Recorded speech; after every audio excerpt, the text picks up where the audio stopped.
ইন্তেকালের আগের দিনের যেই ভিডিওটি সারা পৃথিবীকে কাঁদিয়েছে, এই মানুষটা দুনিয়া ছেড়ে চলে গেলেন। এই মানুষটার উপরে যে সমস্ত অপবাদ দেওয়া হয়েছিল, আল্লামা সাঈদীর বিরুদ্ধে বিগত সরকারের আচরণ জুলুম নয় কি? আল্লামা দেলওয়ার হোসেন সাঈদী রাহিমাহুল্লাহ তিনি চলে গেলেন।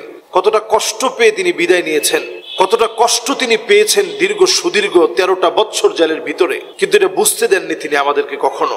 ইন্তেকালের আগের দিনের যেই ভিডিওটি সারা পৃথিবীকে কাঁদিয়েছে, তিনি সেখানেও কিন্তু ঠোঁটের কোনো একটা হাসি ফুটিয়ে সালাম দিয়েছেন, সালামের উত্তর নিয়েছেন, এবং তার যারা সেবা যত্ন করছেন তাদের প্রশংসা করতেছেন যে এরা খুব সেবা যত্ন করতেছে। এরকম একজন নিরলস দায়ী, যিনি একটা অঙ্গনের রূপকার, কোরআনুল কারীমকে এত সুন্দর করে মানুষের মাঝে পৌঁছে দেওয়া যায়, দাওয়াতি কার্যক্রম এত সুন্দর হতে পারে, এত সুন্দর উপস্থাপনায় দাওয়াত দেওয়া যায়, এটা রূপকার আল্লামা দেলওয়ার হোসেন সাঈদী রাহিমাহুল্লাহ। খুব চমৎকার করে তিনি কথা বলতেন। এই মানুষটা দুনিয়া ছেড়ে চলে গেলেন। এই মানুষটার উপরে যে সমস্ত অপবাদ দেওয়া হয়েছিল, সবচেয়ে বড় অপবাদ ছিল রাজাকার। তিনি কসম করে বলেছিলেন আমি রাজাকার নই, অথচ এই লোকটাকে রাজাকার বলা হয়েছে। এবার আপনি যদি একটু হিসাব মিলায় দেখেন, 5ই আগস্টের যে গণ অভ্যুত্থান হলো, এই গণজাগরণের পিছনে একটা শব্দই কাজ করছে, সেটা হচ্ছে রাজাকার।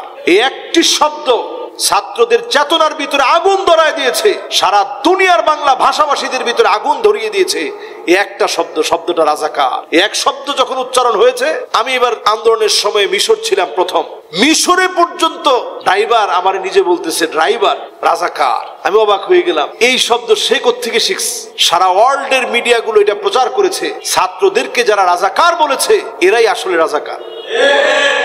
এজন্য এই একখান শব্দ, যেই শব্দ দিয়ে আলেমদেরকে কষ্ট দেওয়া হয়েছে, দাড়িওয়ালা টুপিওয়ালা মানুষকে যারা কষ্ট দিয়েছে এই শব্দটা দিয়ে, যে এরা চেতনা বিরোধী, এরা রাজাকার, এই একটি শব্দ দিয়ে আলেমদেরকে কষ্ট দেওয়া হতো।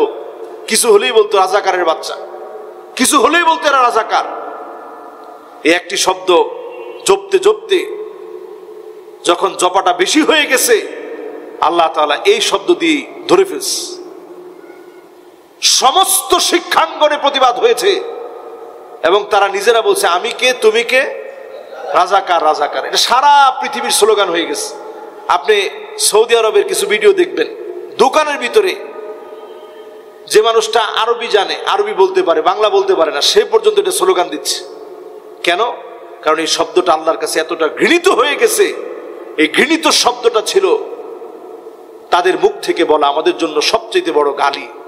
কিন্তু এই গালিটা এত বড় পাওয়ারফুল হবে তারা জানে না, এটা তাদের পতনের কারণ হবে তারা জানে না। এটা ছিল হুজুরের প্রতি তাদের সবচেয়ে বড় জুলম। এমন একটা মানুষকে তারা রাজাকার সাজিয়েছে, তাকে লুটেরা দর্শনকারী সাজিয়েছে।